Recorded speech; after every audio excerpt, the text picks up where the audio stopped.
How to search restaurant on Zomato. You can search for restaurant on Zomato by using the search bar on the website or app to enter the city's restaurant name or cuisine type as well. You can also browse by exploring categories like finding dining or specific cuisine and then filter the restaurant by location. What you need is open up your Zomato app, make sure you're connected to a stable internet connection. And once you open up the application, this is how it's going to look. Now what here you need to do is if you want to go ahead and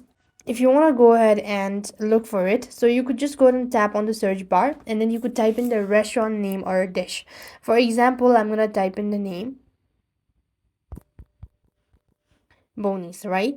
So when you locate it, so you could find it. If not, you could also go ahead and look for. So here you could just do it so, and this way you'll be able to find the restaurant. You just have to specify a neighborhood or use a location or a current location, and after which you would also select from a list of available cuisines and then choose a price range as well.